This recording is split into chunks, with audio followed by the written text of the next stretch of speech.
Bom, a gente vai dar sequência à nossa série de mensagens. Nós estamos falando sobre quem é Cristo. E hoje nós vamos falar sobre quem é Cristo de Atos até Apocalipse.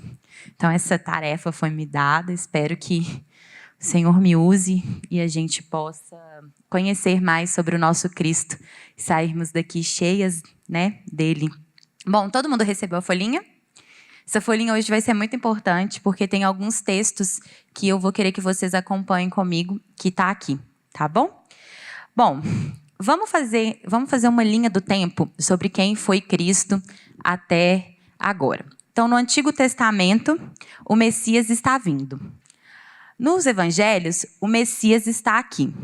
Em Atos, o Messias é proclamado. Nas Epístolas, o Messias é explicado. E em Apocalipse, o Messias está voltando. Amém. Então, hoje nós vamos falar sobre Atos até Apocalipse. Nós vamos passar por Atos, depois nós vamos falar das Epístolas e nós vamos terminar em Apocalipse.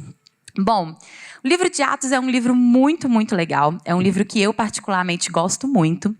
E, fazendo esse estudo, eu vi que eu não era a única que nunca tinha parado para pensar, até pouco tempo atrás, sobre o nome do livro de Atos. Porque o livro de Atos, ele não se chama simplesmente Atos. Ele se chama Atos dos Apóstolos. E ele, de fato, tem a intenção de contar os atos que foram praticados pelos apóstolos.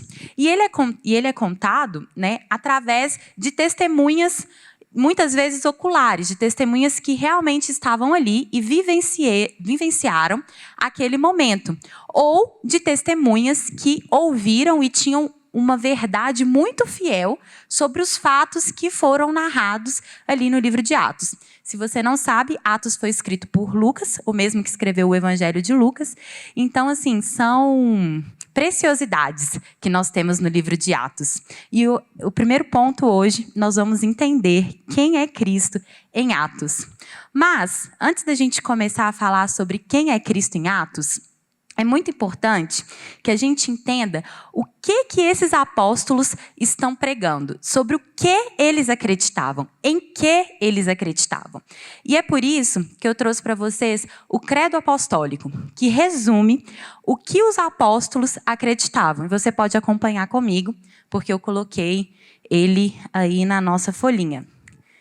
Diz assim: creio em Deus Pai, Todo-Poderoso, Criador dos céus e da terra, e em Jesus Cristo, seu único Filho, nosso Senhor, o qual foi concebido por obra do Espírito Santo, nasceu da Virgem Maria, padeceu sob o poder de Pôncio Pilatos, foi crucificado, morto e sepultado, e ao terceiro dia ressurgiu dos mortos. Subiu ao céu e está assentado à destra de Deus Pai, Todo-Poderoso, de onde há de vir para julgar os vivos e os mortos. Creio no Espírito Santo, na Santa Igreja de Cristo, na comunhão dos santos, na remissão dos pecados, na ressurreição do corpo e na vida eterna. Amém. É isso que nós, como cristãos, cremos. Assim como aqueles em Atos também creram. É um resumo, o Credo Apostólico é um resumo do que nós cremos.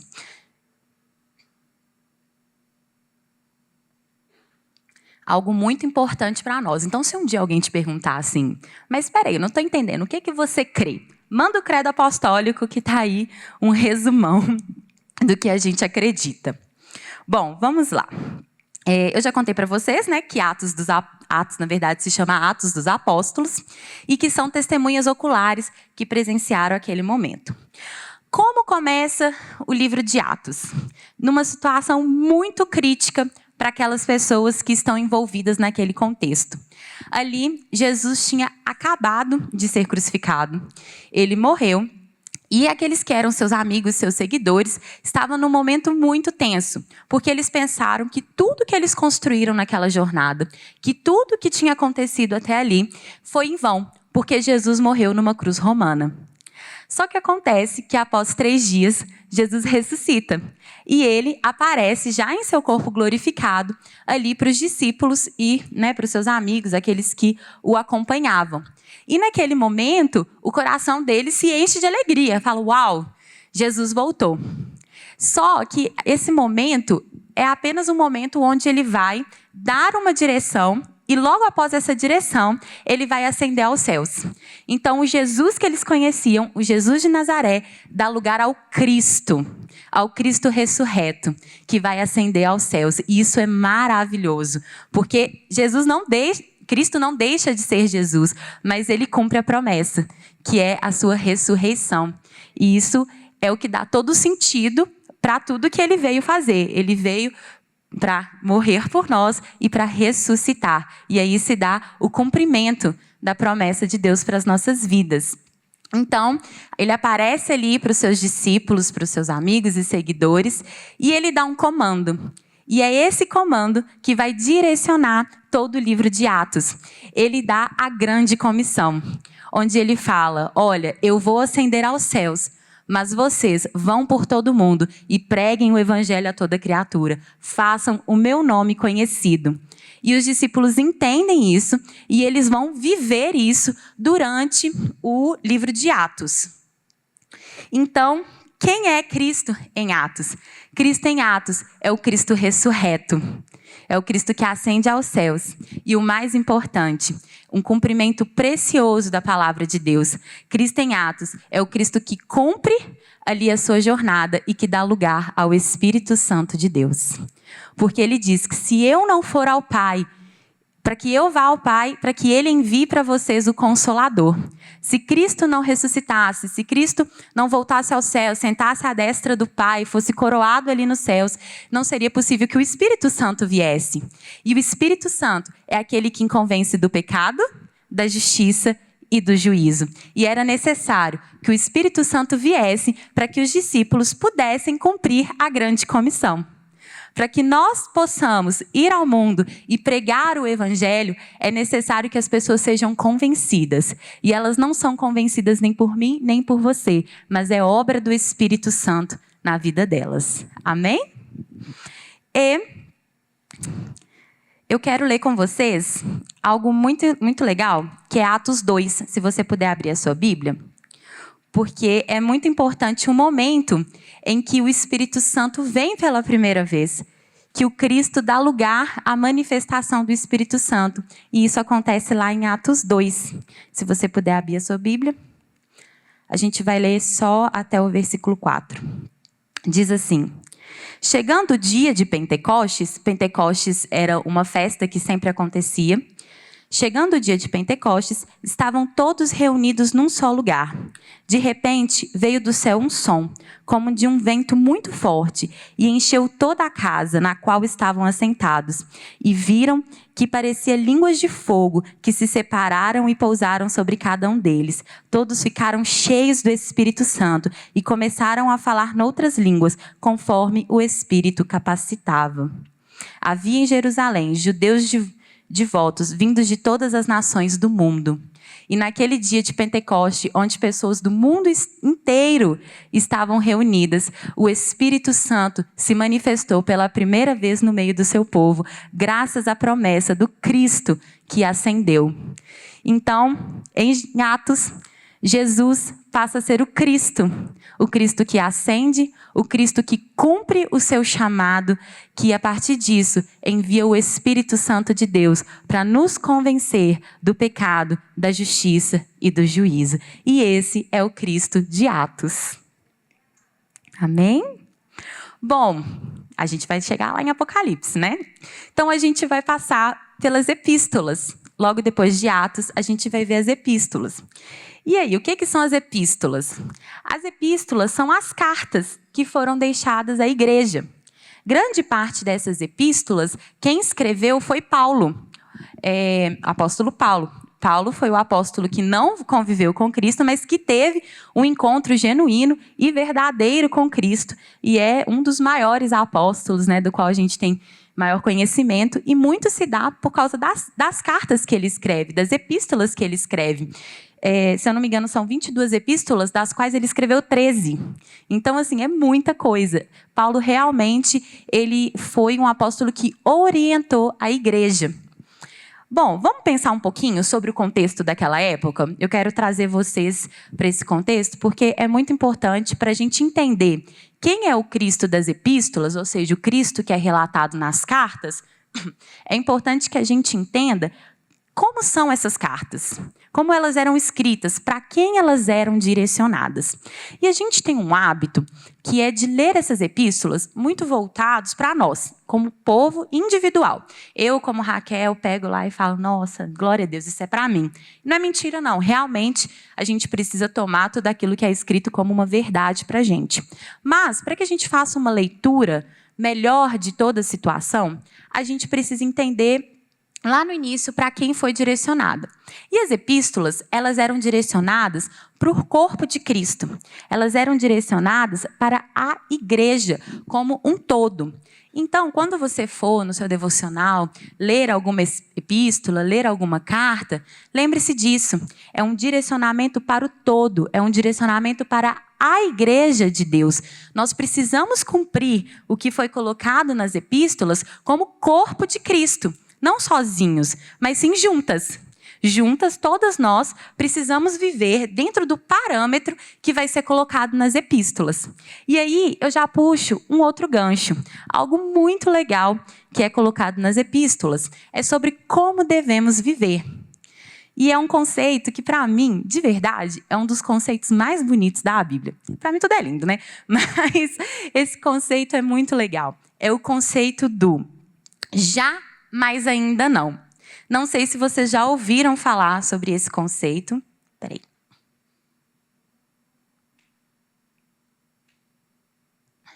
Mas o conceito do já, mas ainda não, é muito especial.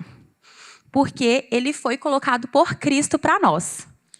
Bom, o que é o já, mas ainda não, que as epístolas tanto falam, tanto pregam, e que vai fazer com que nós possamos entender quem foi Cristo relatado nessas epístolas?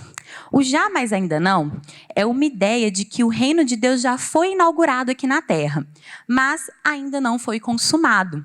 E essa é a maior verdade das nossas vidas. Por quê? Porque Cristo já veio.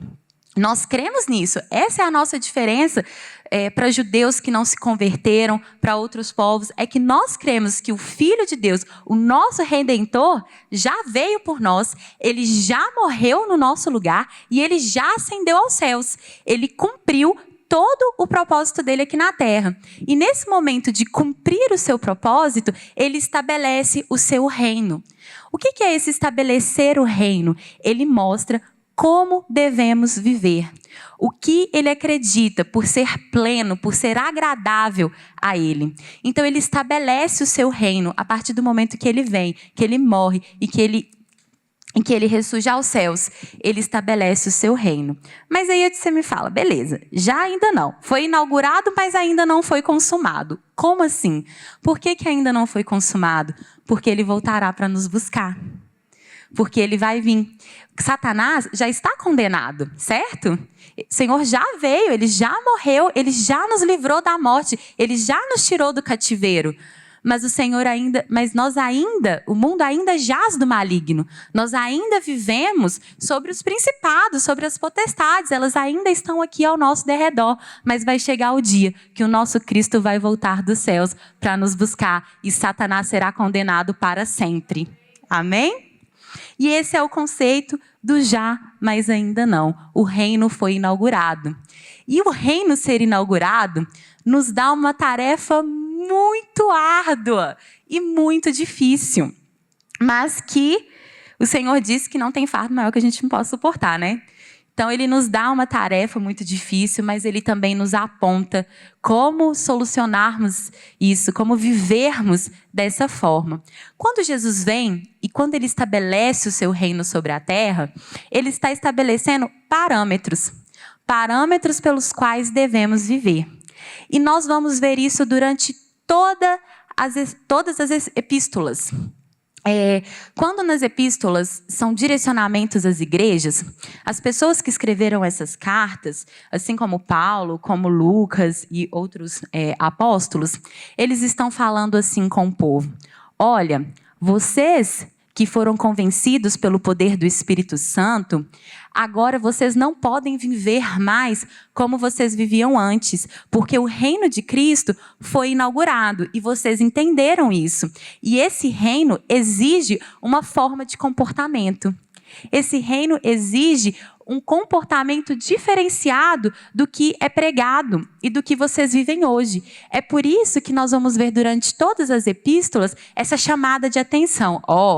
Vocês estão vivendo dessa forma, está errado. Igreja, não é assim. Vocês estão rejeitando as mulheres, vocês estão rejeitando as crianças. E não é dessa forma que Cristo colocou. Cristo chamou a todos como iguais. E esse Cristo que chama a todos como iguais é um dos grandes parâmetros estabelecidos por Cristo e que a igreja é convocada a viver nas epístolas. Nesse momento de convocação da igreja para um padrão de vivência, vamos só retomar para não ficar dúvidas. Pensa comigo, Jesus veio, correto? Fomos convencidos do pecado, da justiça e do juízo. Foi-se estabelecido um padrão pelo qual devemos viver. A partir do momento que eu me converto, o meu coração se volta a esse padrão de vivência, correto? Então, a partir disso, esse padrão precisa ser vivido, mas não era um padrão fácil. E é por isso que esse já, mas ainda não é um jeito tão fácil de se viver. E sabe qual que era o padrão estabelecido na época? Bom, na época do Império Romano, a gente vivia numa pirâmide. Até hoje a gente tem aquela pirâmide de sociedade, não é? Hoje a gente divide, às vezes, por faixa etária, por classe social. E naquela época, a pirâmide mais forte era a pirâmide da classe social, na qual, na base da classe social, estavam mulheres, escravos e crianças. Essa galera não era ninguém na fila do pão, mas é ninguém mesmo. Era a mesma coisa que nada. Eles não eram levados em conta. Ok, acima desses, quem nós temos? Nós temos os homens. E esses homens vão ser divididos por classes sociais. Então, você tem ali a classe média, você tem o muito rico, até que você chega no topo, que é o imperador romano. E ele subjuga todo o resto dessa pirâmide. E quando os apóstolos começam a pregar esse já, mas ainda não, ele está fazendo um convite a um padrão de vida. E o padrão é: nós não subjugamos as pessoas. Para Cristo, para a salvação, homens, mulheres, crianças, escravos, todos eles são convocados à salvação. E isso é uma quebra de paradigma gigante para aquela época. Tanto que a gente vai ver um pouco mais para frente que nas epístolas o povo é chamado a atenção muitas vezes por isso. Olha, vocês precisam amar o próximo. Olha, patrão, ame o seu empregado. Empregado, não faça raiva no seu patrão. Pai, filho, obedeça ao seu pai. Mas pai, não incite a ira no seu filho. Todos ali são chamados para uma igualdade. Homem, ame a sua esposa. Esposa, ame o seu marido. Vivam em conjunto, vivam em comunidade. E essa quebra de paradigma que é estabelecida ali nas epístolas é a convocação para vivermos da forma que Cristo estabeleceu, que é sobre um patamar de igualdade, igualdade para a salvação, onde ele não faz distinção de quem você é, o seu status social, o quão inteligente você é, o quantas línguas você fala ou deixa de falar, não importa de onde você veio, Jesus Cristo aceita a todos. E é isso que ele quer, é dessa forma que ele quer que nós vivamos, aceitando a todos, dando local de fala para todos, amando a todos e ouvindo a todos. E isso não é uma tarefa fácil, gente. Se fosse tão fácil, a gente não tinha a confusão que às vezes acontece dentro dos ministérios, quando um quer sobressair ao outro, os problemas sociais que a gente vive. Se fosse fácil viver dessa forma, a gente não ia ter tanto problema, né? A gente não ia ter tanta briga, tanta discussão. Mas essa é a convocação de Cristo para nós aqui nas epístolas. O Cristo que nos convoca a viver em unidade. O Cristo que nos convoca a dar local de fala para todos. Amém? E é quando nós fazemos isso, é que nós ajudamos a estabelecer o reino de Cristo aqui na terra. Que mesmo em meio às dificuldades, mesmo sabendo que Satanás está ao nosso redor, tentando nos destruir, tentando nos abater, é que nós invocamos a Cristo, nós clamamos o sangue de Cristo e nós tentamos viver uma vida de acordo com o padrão que Ele estabeleceu e não quanto ao padrão do mundo. E da mesma forma que isso foi estabelecido para as pessoas naquele tempo, isso também pode ser estabelecido para a gente. Porque muitas vezes nós cometemos essas mesmas falhas de julgar e subjugar, de não ouvir, de não amar, de não aceitar. Não tem muita diferença não, gente. A Bíblia era para ontem, é para hoje e vai ser eternamente. Ela vai ser para as nossas vidas. Amém? Bom, então Cristo nas epístolas é aquele Cristo que quebra hierarquias e que chama a todos para a salvação. É o Cristo da unidade, é o Cristo que já implementou o seu reino, é o Cristo que nos convoca a viver mediante o seu padrão e não o padrão estabelecido pelo mundo. Esse é o Cristo das epístolas, é o Cristo que nos dá um chamado e que nos convoca a vivermos sim esse chamado de vida todos os dias, por mais difícil que seja. Ele já veio, ele já nos resgatou. E aí você pode perguntar assim, Raquel, mas Cristo veio, Cristo me resgatou, mas eu ainda peco, eu ainda erro. E a gente vai seguir assim, até que Cristo volte e que Ele nos chame para viver na eternidade, onde não estaremos mais sobre a margem do pecado. Mas a grande diferença é que antes de Cristo vir, nós estávamos subjugados ao pecado. Nós já estávamos condenadas à morte. E quando Ele vem e quando Ele estabelece o reino dEle, esse subjugado que nós estávamos, nós já não estamos mais. Nós somos livres. Ah, mas por que a gente peca então? A gente peca porque o mundo jaz no maligno. Satanás ainda está aqui. Satanás é astuto, ele ainda tenta nos conduzir a caminhos errados. E nós somos falhos, nós ainda não temos o nosso corpo glorificado, ainda não estamos na eternidade com o Pai. E seguiremos sendo falhos, mas um padrão foi estabelecido. E nós temos que lutar para viver esse padrão. Então entenda uma coisa, toda vez que você pecar, você não precisa se sentir condenada, porque você não é mais subjugada ao pecado. Cristo veio justamente para isso. Cristo veio justamente para nos resgatar. E vai chegar um dia que nós vamos vencer o pecado e o Senhor vai vencer e nós vamos subir com Ele e vai ser maravilhoso. Nós vamos viver na eternidade com o nosso Pai e o pecado já não vai mais existir e Satanás será condenado. Amém? Então, não esqueça disso. Cristo na epístola é o Cristo que te fala que você não está mais condenado ao pecado, que Ele veio por você. Amém? Cristo é muita coisa nas epístolas, gente. Os estudos que nós fizemos para essa série de mensagens, eles tratam até mais temas, né, sobre o Cristo nas epístolas e tem vários conceitos e eu podia trazer vários, mas o nosso tempo aqui é um pouco curtinho. Então eu quero que você guarde isso que eu te falei. É o Cristo que nos convoca para a unidade, é o Cristo que estabelece um padrão, é um Cristo que nos dá força para seguir esse padrão estabelecido por Ele. Esse é o Cristo das epístolas, o Cristo que nos dá direcionamento. Amém? Bom, vamos lá. E depois das epístolas, o que vem? Vem o Apocalipse. Quem é Cristo no Apocalipse? Diferente das epístolas, aí eu vou confessar para vocês que eu sempre achei muito legal ler as cartas de Paulo, né, ler todas as cartas que são escritas, ver todo esse direcionamento, falar, nossa, estou toda errada, preciso melhorar, a igreja tem que melhorar nisso. Vem o Apocalipse. Eu confesso que antigamente não era um livro que me agradava muito, não. Tinha acho que um pouco de medo mesmo. Menino criado em igreja, né, às vezes a gente escuta umas coisas durante a jornada. A gente fala, nossa, mas o cavalo branco e todas aquelas configurações que são colocadas no Apocalipse. E às vezes trazia até um pouco de receio, mas graças a Deus, né, a gente vai caminhando na palavra e a gente vai vendo que o livro de Apocalipse é um dos livros mais maravilhosos da Bíblia, porque ele relata que nós venceremos no final.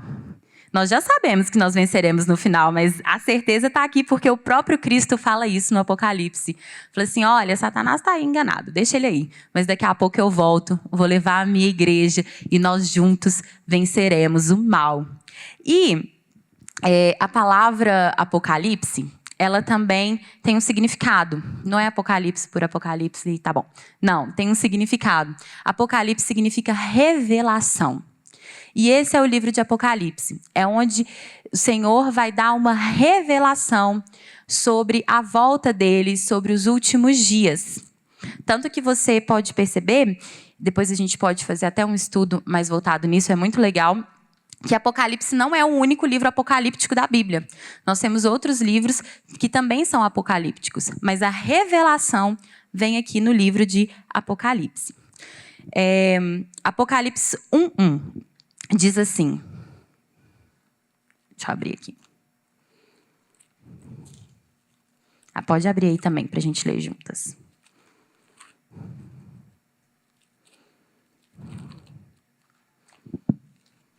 Apocalipse 1, versículo 1. Revelação de Jesus Cristo, que Deus lhe deu para mostrar aos seus servos o que em breve há de acontecer. Ele enviou o seu anjo para torná-la conhecida ao seu servo João. E esse é o livro de Apocalipse. O Deus, olha que legal, revelação de Jesus Cristo, que Deus lhe deu, ou seja, Deus deu uma revelação a Jesus para mostrar aos seus servos, ou seja, nós, o que em breve há de acontecer. Ele enviou um anjo para torná-la conhecida ao seu servo João, que vai escrever e nós vamos entender que o Cristo vencerá no final. Bom, e ele fala mais sobre quem é Cristo. Ele é, dentro do Apocalipse, você pode acompanhar, acho que eu até escrevi aí na folhinha. Ele é o Cordeiro imolado, ele é o leão da tribo de Judá. O que significa o Cordeiro imolado e o leão da tribo de Judá? São duas coisas antagônicas. Pensa comigo. Cordeiro imolado. O imolado quer dizer que é o cordeiro que teve a sua garganta cortada e foi levado ao sacrifício. Cordeiro é uma coisa tão bonitinha, né? Tão fofa e que era colocado como sacrifício naquela época. E o leão da tribo de Judá. Então a gente sai da figura de um cordeirinho para a figura de um leão. Ele é o rei, ele é o vencedor. E esse é o nosso Cristo. Ele é o Cristo que morreu numa cruz como um cordeiro imolado, mas que voltará como o leão da tribo de Judá, o nosso rei. Bom, Apocalipse 22, versículo 1. A gente vai caminhar um pouquinho aqui em Apocalipse, viu, gente?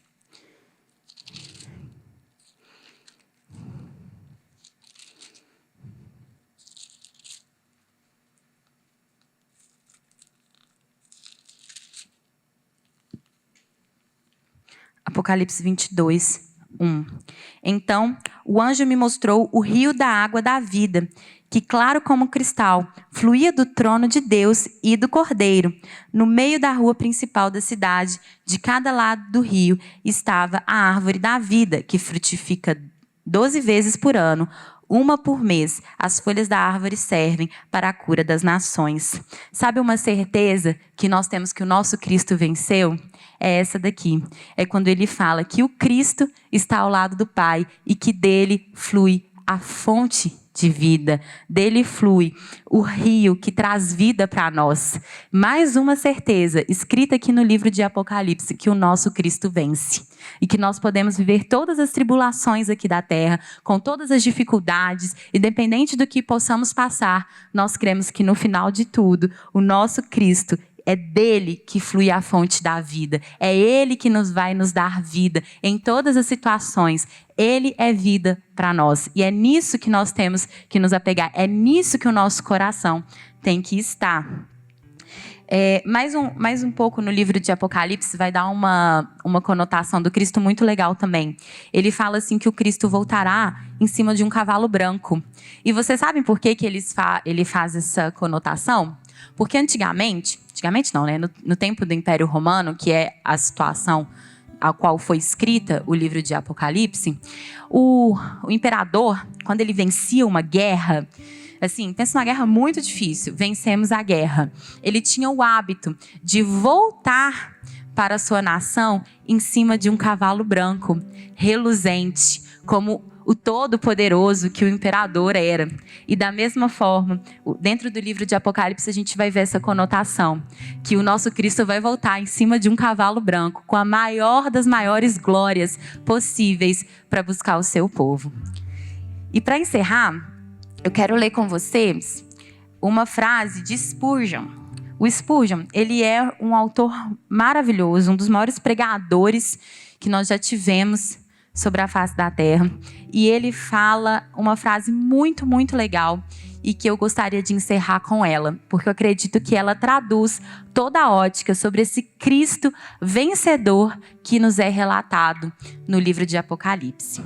Spurgeon diz assim: eu gostaria de pedir aos santos de Deus que choraram no Getsêmani que levantassem os seus olhos e sorrissem ao ver o mesmo Redentor que antes jazia rastejando sobre as oliveiras, agora montado em um cavalo branco.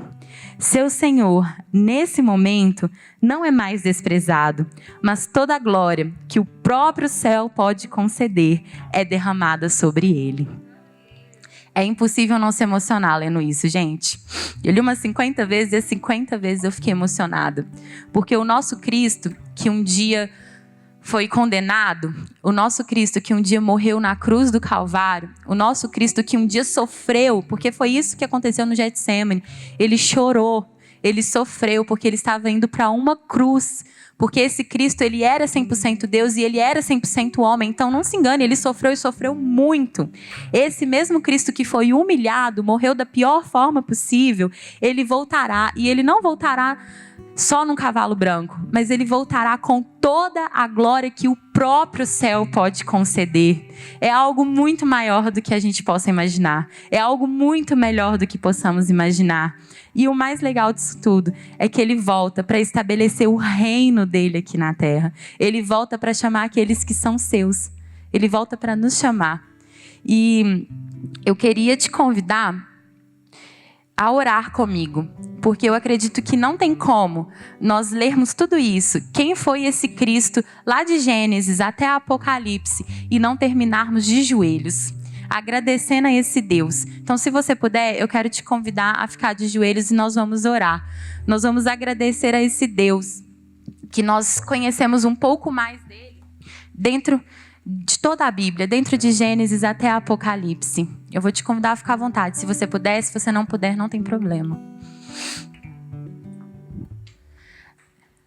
Senhor Jesus, muito obrigada pela oportunidade de conhecermos um pouco mais do Senhor. Eu tenho certeza que o Senhor muito já falou ao nosso coração e que o Senhor ainda falará aos nossos corações. Mas não teria como, Senhor, não terminarmos o livro de Apocalipse entendendo quem é esse Cristo.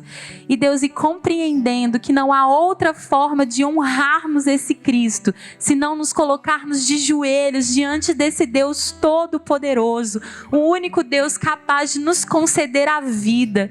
Nós te agradecemos por isso, Senhor. Nós te agradecemos porque um dia o Senhor nos chamou de filhos amados. O Senhor entregou a sua vida, Deus, em nosso lugar. E por causa disso não somos mais condenados ao pecado, Pai. Nós te agradecemos, Jesus, porque o Senhor está ressurreto e por causa disso o teu Espírito Santo Consolador foi enviado à terra e por causa disso fomos convencidas do pecado, fomos convencidas da justiça e do juízo e podemos com alegria entregar o nosso coração ao Senhor.